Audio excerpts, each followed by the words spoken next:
teu Espírito faz com que tenhamos uma vida abundante em todas as áreas. Muito obrigada, Senhor. Somos gratos nessa noite e honramos ao teu nome. Em nome de Jesus. Amém. Seja bem-vindo mais uma vez. Você pode sentar no seu lugar. Se puder, baixa só um pouquinho aqui em cima. Obrigada. Obrigada, pessoal da música. Vocês podem sentar. Daqui a pouco a gente está de volta. Quero cumprimentar vocês. Como o Carlos já disse, meu nome é Ana Luísa. Sou esposa do pastor Mateus, que hoje está trabalhando, cuidando do bebê, para que eu possa estar aqui trazendo a palavra para você. Amém? Olha, nós estamos falando a respeito dos valores do Ministério Verbo da Vida durante esse mês de maio, nas quartas-feiras. E é um prazer para mim poder trazer aqui mais um valor muito importante para a sua vida, para a minha vida, porque são princípios da palavra de Deus que fazem com que nós possamos andar em segurança. Amém? Então, o Ministério Verbo da Vida não é só a nossa igreja, são todas as igrejas Verbo da Vida, a sede que fica lá em Campina Grande, o centro de operações, é uma grande rede, né? Graças a Deus, nós não estamos largados, nós estamos em um ministério seguro, que anda segundo a palavra de Deus, amém? E a missão do Ministério Verbo da Vida que o Senhor deu aos fundadores desse ministério lá no Brasil, o apóstolo Bud e Mama Jane, é levar a palavra da fé para libertar o meu povo. A visão é alcançar o Brasil e as nações com a palavra da fé e o amor. E os valores são 10. Alguém sabe algum? Calma, um de cada vez. Vida de fé. Alguém sabe outro? Olha, 2 fervorosos ao mesmo tempo. Mais um. Firmeza doutrinária. Eu vou falar todos.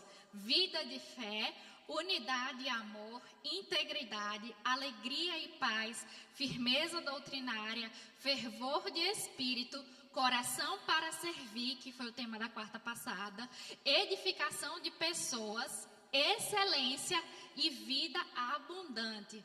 Eu tive o privilégio de poder falar sobre alegria e paz na última aula especial que teve da Escola Bíblica Verbo da Vida. Também o tema foi sobre os valores do ministério.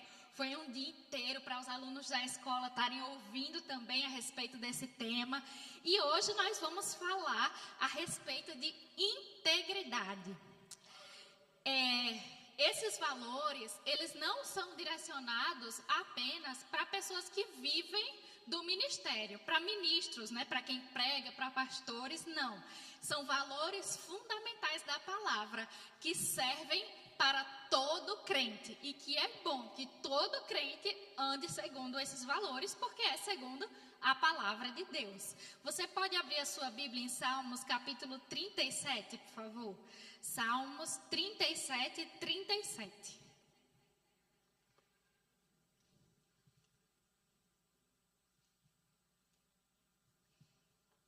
Salmos 37, 37.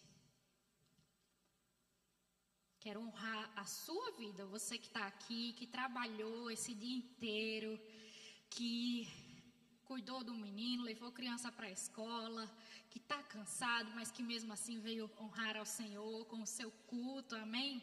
Glória a Deus, viu? Quero honrar a sua vida, você é um vitorioso, uma vitoriosa por estar aqui. Salmos 37, minha Bíblia não tem 37, tem sim. Versículo 37, diz: observa o homem íntegro e atenta no que é reto, porquanto o homem de paz terá posteridade. Quero contar um testemunho pessoal que aconteceu comigo essa semana, uns 3 dias atrás. Lá no meu prédio, são 2 prédios, né? Um prédio aqui, um do lado do outro, assim, iguais. E em frente mesmo ao prédio tem várias vagas de estacionamento, assim, a rua toda de um lado só. E eu cheguei no fim do dia, fui deixar meu carro e só tinham 2 vagas, as 2 últimas lá no canto. E é uma parte assim que a rua vai fazendo uma curva e a rua fica estreita. E são os dois sentidos. Então é aquela hora, né, que você vai, vem o carro, aquela coisa. O trânsito ali naquele fim já é um pouco complicado. E aí eu fui estacionar o meu carro e para não atrapalhar os dois sentidos, para eu não fazer assim e depois assim, né, para estacionar de marcha atrás, eu fui bem apertadinho e fiz assim, para não atravessar o carro na rua inteira, né? E eu fui lá bem educada, liguei a seta, comecei a dar a marcha atrás e veio uma campeã do outro sentido, blum, meteu o carro na vaga. Pense que bênção, você no fim do dia cansado, chega essa, né, enviada do Senhor para te testar. Olha, mas ela veio tão rápido no outro sentido, eu estava sendo super cuidadosa, já estava da marcha atrás para entrar na vaga, assim, bonita. E ela veio e pôs o carro na vaga, por cima de mim, assim. E eu, na hora, tomei um susto, porque eu nem vi o carro dela vindo, porque ela veio tão rápido e entrou assim de frente. E eu apitei na hora, né? Deu aquele apito. Aí, tinha outra vaga, a última vaga. Ajeitei meu carro e pus. Quando eu estou pondo o meu carro, eu já vi que ela estava em pé, me esperando. Do lado de fora, né? Ela saiu do carro dela e ficou me esperando. Não satisfeita, e eu disse assim, vou fazer aqui bem devagar que é para ela ir embora. Então eu estacionei, peguei no telemóvel, na minha bolsa e tal. E ela, não satisfeita, ela veio para a minha porta. Aqui, ela arrodeou e ficou do lado da minha porta, da porta do condutor. Então eu não tinha saída. Ela ficou plantada lá. Eu abri a porta e ela começou. Falou. E ela estava errada. E eu poderia ali, ó. Eu tirei a carta de condução há 2 anos. Então eu tenho um código da estrada, ó, todinho aqui. Porque eu fiz aquele exame e passei de primeira no código. Então eu sei todos os motivos pelo qual ela estava errada. Eu podia dizer para ela, ó, um monte de coisa. Mas ela falou. Eu nem boa noite consegui dar. Porque eu saí do carro e ela começou. Falou. E eu só queria ir para casa. Eu estava cansada. Naquele dia, ó, um dia daqueles, eu só queria ir para casa. E essa mulher falando. Depois que a situação passou, sabe quando a situação passa e você pensa em 1000 coisas que você podia ter falado para fechar com tudo ali? E ela falando, eu abro a mala do carro, pego nas sacolas, fecho a mala do carro. E ela aqui do meu lado, falando um monte de coisa, mandando um monte de boca para mim, sendo assim bem agressiva mesmo e tal. E eu deixei ela falar e eu só disse assim, tá bem, boa noite. E fui para minha casa. Agora, todos os dias a gente tem uma oportunidade de dar lugar à carne. Da mesma forma que todos os dias nós temos uma oportunidade de dar lugar ao Espírito, o seu lado que é nova criatura. E eu fiquei pensando, já pensou se eu tivesse dito um monte de coisa para aquela mulher? Se eu tivesse dito, minha senhora, se cala e vá para casa, que você está errada, né? Falado umas coisas para ela. Aí eu chego aqui para ministrar na quarta-feira e quem está ali, chega a mulher. Já pensou? Que bonito que era. Ela, quando me visse, dava meia volta. Se eu tivesse falado um monte de coisa, para as coisas que eu acho que ela merecia ouvir, né? Ela nem ficava aqui. E muitas vezes, quando a gente dá lugar à carne, pode nem comprometer a minha salvação. Pode não fazer diferença nenhuma na minha vida se eu tivesse dado umas respostas ali para ela.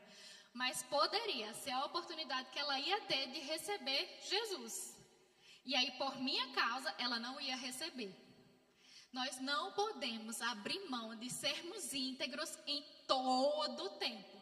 Por mais que a gente tenha boas oportunidades de dar lugar à carne. Não é verdade? Eu só sou eu.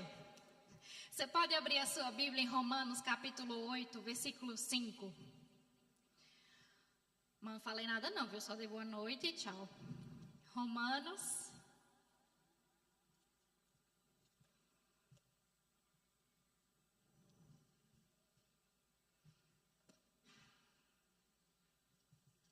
Romanos capítulo 8, versículo 5, diz: porque os que se inclinam para a carne cogitam das coisas da carne, mas os que se inclinam para o Espírito, das coisas do Espírito. Porque o pendor da carne dá para a morte, mas o do Espírito para a vida e paz. Porque para mim, versículo 18, desculpa. Porque para mim, tenho por certo que os sofrimentos do tempo presente não podem ser comparados com a glória a ser revelada em nós. A ardente expectativa da criação aguarda a revelação dos filhos de Deus. Sabe que o que o mundo tem para te oferecer, o que aquela pessoa no seu trabalho que vem te irritar tem para te oferecer, o que aquela mulher tinha para me oferecer, naquele momento, é tudo que eles têm para oferecer. Porque quando alguém não é nova criatura, ela só tem uma coisa, é um pedido de socorro, é um clamor. Quando a pessoa extravasa, quando você pensa que ela está querendo atingir você, na verdade, ela está clamando por algo que só você tem. E nesse momento, você tem a oportunidade de dizer: o que é que eu vou dar de volta? É a nova realidade que eu tenho em Cristo ou é algo que ela já conhece? E é nesse momento que a gente precisa entender que nós já não temos mais a natureza do mundo, nós temos a natureza do reino e nós precisamos corresponder de acordo com aquilo que é esperado de nós. A natureza clama, as pessoas que estão no mundo clamam por uma resposta nossa, que não é a mesma que eles têm, é algo diferente e só nós podemos dar. Amém? Eu não ando em integridade porque eu me forço a isso ou porque eu quero fazer isso. Eu sou íntegro porque essa é a minha realidade como nova criatura. Então não tem como você ser íntegro na igreja, uma bênção. Nota 10, nota 20, né? Que aqui em Portugal é até 20 na escola. Nota 20, e quando eu chego no meu trabalho, eu ajo como se eu fosse do mundo. Não existe isso. Ou nós somos íntegros de fato, porque essa é a nossa natureza, ou nós não somos. E a gente precisa se posicionar em todos os ambientes nos quais nós fazemos parte. Lá em 1 João, capítulo 2, versículo 6, diz: aquele que diz que está nele, também deve andar como ele andou. Como Jesus andou. Se nós estamos nele, nós precisamos agir como ele agia, falar como ele falava e andar como ele andava, porque essa é a nossa realidade, é quem nós somos, nós estamos nele e como ele a gente age. Você pode abrir aí, por favor? Não, antes disso, eu tirei um trecho da apostila, da disciplina Fruto e Santidade, da escola bíblica, que é muito interessante porque diz assim: porque a carne milita contra o espírito. Desculpe, eu estou lendo um versículo. E eu não anotei a referência do versículo. Que versículo é esse, gente?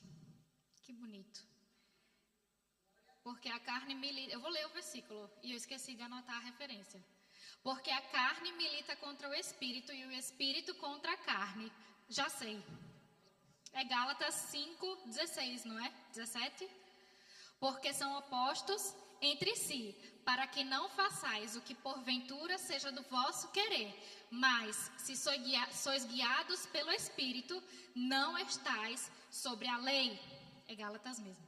Ora, as obras da carne são conhecidas e são prostituição, impureza, lascívia, idolatria, feitiçarias, inimizades, porfias, ciúmes, iras, discórdias, dissensões, facções, invejas, bebedices, glutonarias e coisas semelhantes a essas, a respeito das quais eu vos declaro, como já outrora vos preveni, que não herdarão o reino de Deus os que tais coisas praticam. E quando a gente lê essa lista, parecem coisas muito absurdas, muito extremas, muito... Não, esses pecados são muito fortes. Eu não pratico essas coisas. Mas tem um aqui específico que eu gostaria de falar. Quando ele fala feitiçaria, aí você pensa, esse de certeza? Não, eu não. Oxe, feitiçaria, oxe. Lá na minha terra a gente fala hoje, fogo. Esse não. Feitiçaria é a palavra grega pharmakia, que é a mesma palavra usada em Apocalipse 18, 23, quando ele diz que todas as nações foram seduzidas pela sua feitiçaria. Significa engano, bruxaria, manipulação. Nós não estamos no negócio de manipular as pessoas, porque de acordo com a palavra de Deus, isso é feitiçaria e nós não fazemos isso. Mas da mesma forma que como igreja nós não manipulamos pessoas, nós como crentes também não manipulamos pessoas para conseguir algo em nosso favor. Você está aqui? É muito sério isso, porque quando a gente fala de feitiçaria, parece uma coisa muito distante. Mas a manipulação não pode se tornar algo aceitável em nosso meio. Nós não mexemos com a cabeça das pessoas, nós não tentamos convencer as pessoas de algo para nos beneficiar. Nós estamos em uma igreja em que as pessoas são livres para perguntar o que quiserem, para questionar o que elas quiserem. Se elas são membros dessa igreja, elas querem saber mais detalhes a respeito de uma coisa. A nossa liderança está sempre aberta, transparente, para poder responder ao que esses membros, vocês, nós, querem saber. E, inclusive, nós estamos em uma igreja em que as pessoas são livres até mesmo para saírem. Porque uma igreja que age com manipulação, manipula as pessoas até para elas não saírem. Isso significa que nós não fazemos questão das pessoas que estão aqui? Não. Mas nós não manipulamos ninguém. Amém? A Bíblia fala que é o Espírito Santo que convence do pecado, da justiça e do juízo. Então, se alguém precisa convencer alguém, o Espírito Santo está dentro de cada um de nós. Nós somos crentes, nós nascemos de novo, nós temos o pendor do Espírito. Nós somos nova criatura e a Bíblia fala que todo aquele que é nova criatura é guiado pelo Espírito. Nós não manipulamos pessoas, nem como igreja, nem como crentes. Amém? E continuando, no versículo 22 diz: mas o fruto do Espírito é amor, alegria, paz, longanimidade, benignidade, bondade, fidelidade, mansidão, domínio próprio, e contra essas coisas não há lei. Contra o fruto não há argumentos. Sobre o crente que dá fruto, de acordo com o Espírito Santo, ninguém pode acusar essa pessoa, porque essa pessoa ela tem a evidência principal, que é o fruto.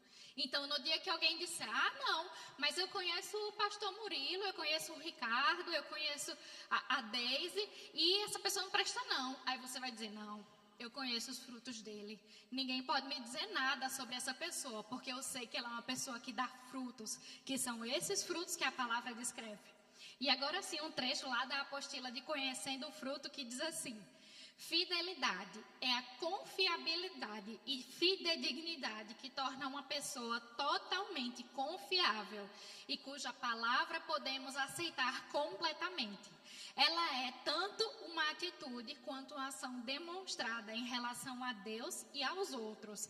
Aquele que produz o fruto do Espírito manterá a sua palavra, será fiel aos seus tratos, contratos, promessas, deveres e obrigações. A palavra do crente dentro da igreja é uma, mas a palavra do crente fora da igreja é a mesma. Se você disser que sim, é sim. Se você disser que não, é não. Aquilo que você se compromete, seja aqui dentro, seja lá fora, é um contrato. A sua palavra tem um valor, a minha palavra tem um valor. Muitas vezes eu tenho até dificuldade, por mais que eu tenha feito um combinado simples com alguém, de desonrar aquilo, porque eu sei o valor que a minha palavra tem, e isso é integridade. Hoje em dia parece que a nossa palavra não vale muita coisa. Se a gente fala com a pessoa, olha, vamos se encontrar amanhã em tal lugar, chega 10 minutos antes e eu digo, olha, não pude, esqueci, ou teve não sei o quê, ou qualquer coisa aconteceu. Sabe que imprevistos acontecem, isso é normal, acontece com todo mundo. Mas a nossa palavra precisa ter valor, primeiramente, com nós mesmos. Aquilo que eu me comprometi a fazer, eu vou fazer, porque eu me comprometi. E isso é integridade. Amém? A integridade não é algo que eu escolho fazer ou não, como eu já disse, é algo que eu sou. Lá em Provérbios 25, abra por favor, Provérbios capítulo 25, versículo 19. Provérbios 25, 19.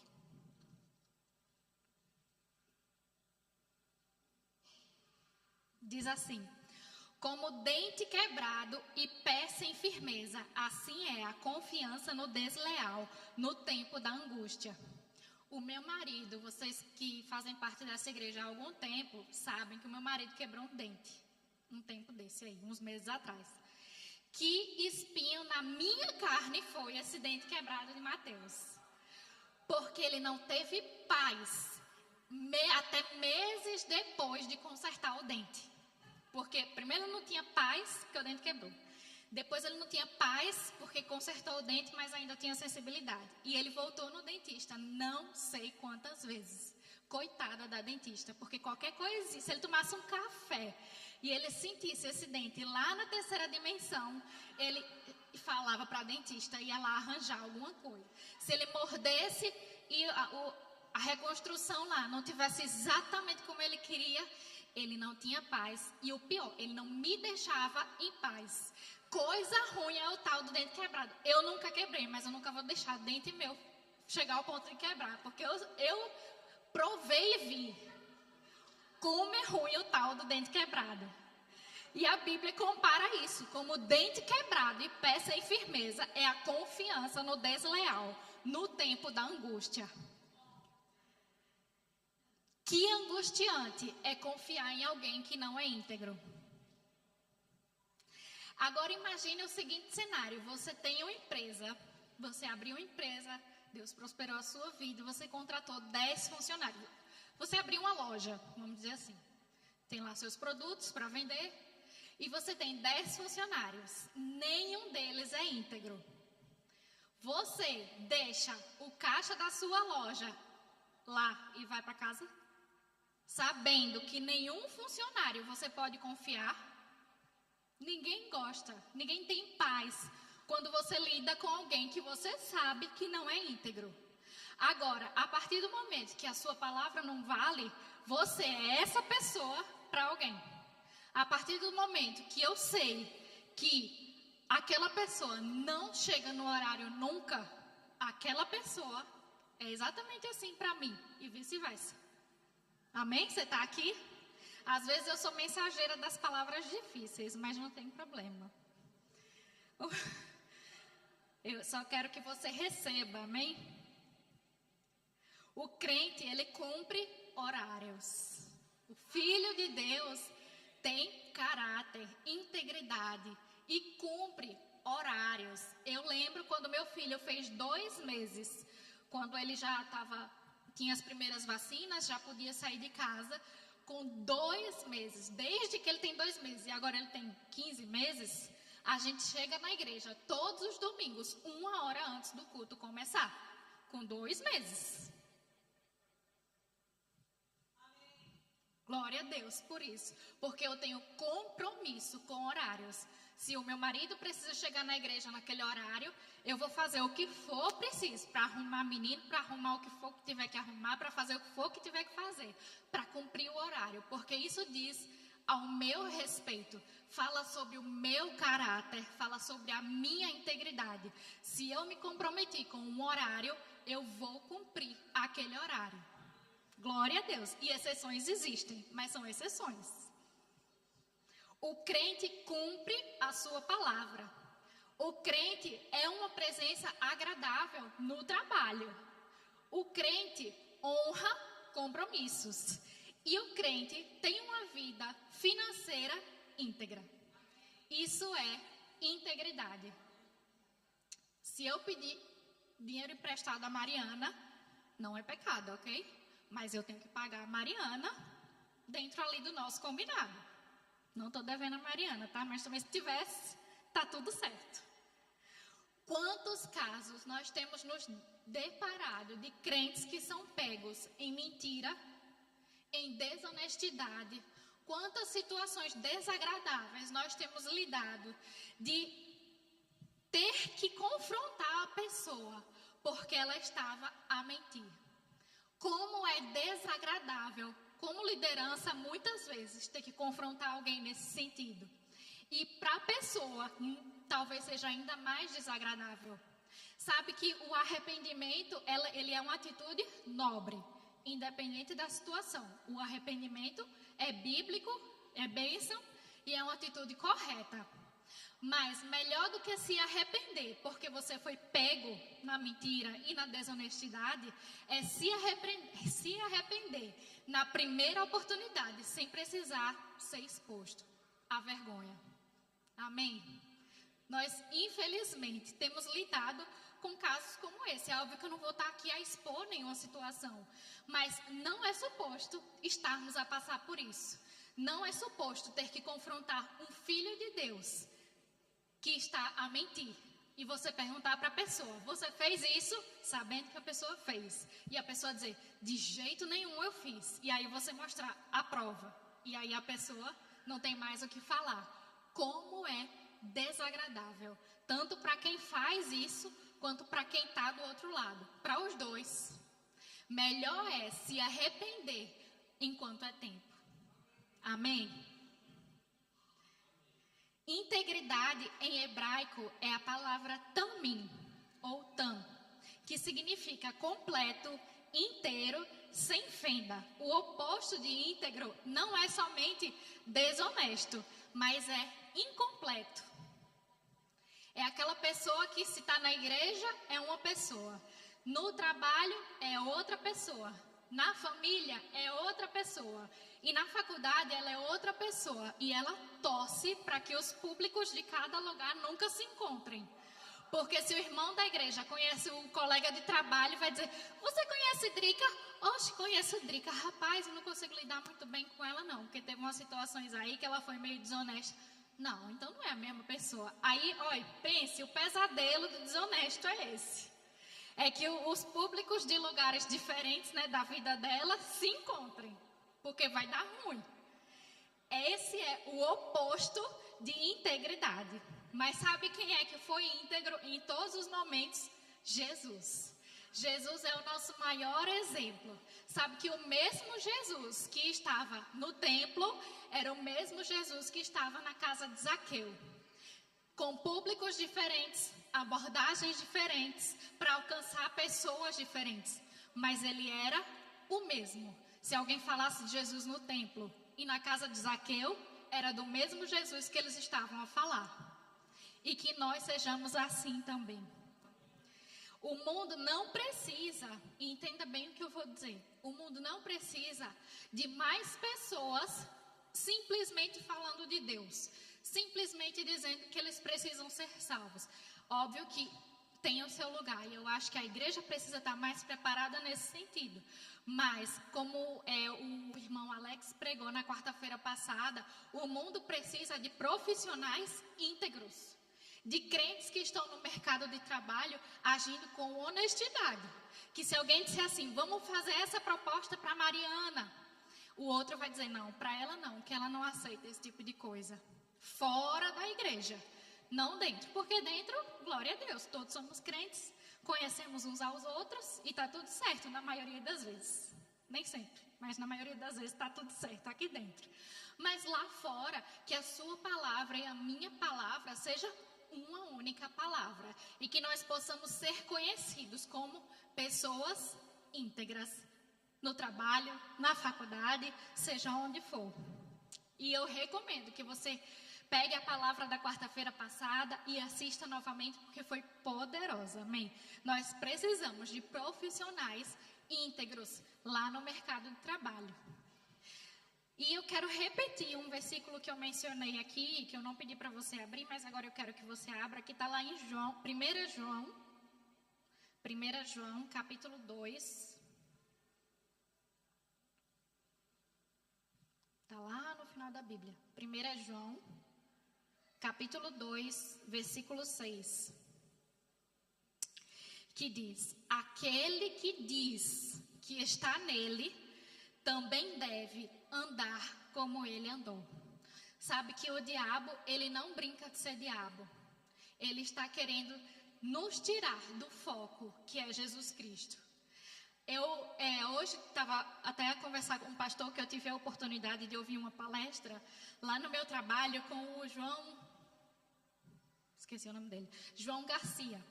Ele é o principal montanhista português. Ele foi o primeiro português a subir no Monte Everest. Ele foi a 10ª pessoa do mundo a subir em todas as montanhas acima de 8.000 metros de altura, sem auxílio de oxigênio. Ele já subiu nos 14 pontos mais altos do mundo. Ele tem umas histórias bem inspiradoras. E uma coisa que ele estava a falar é que quando um montanhista está em grandes altitudes, quando alguém está escalando uma altitude muito em que o oxigênio já é raro, o nosso corpo ele se adapta a trabalhar de uma forma diferente para poder nos manter vivos. E ele falou que o oxigênio, ou que para a gente queimar gordura é preciso de oxigênio.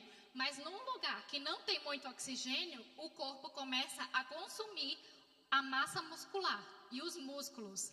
Então, um montanhista, ele precisa estar bem treinado para quando for subir a montanha, ele ter uma boa massa muscular, porque ele vai perder alguma massa na subida.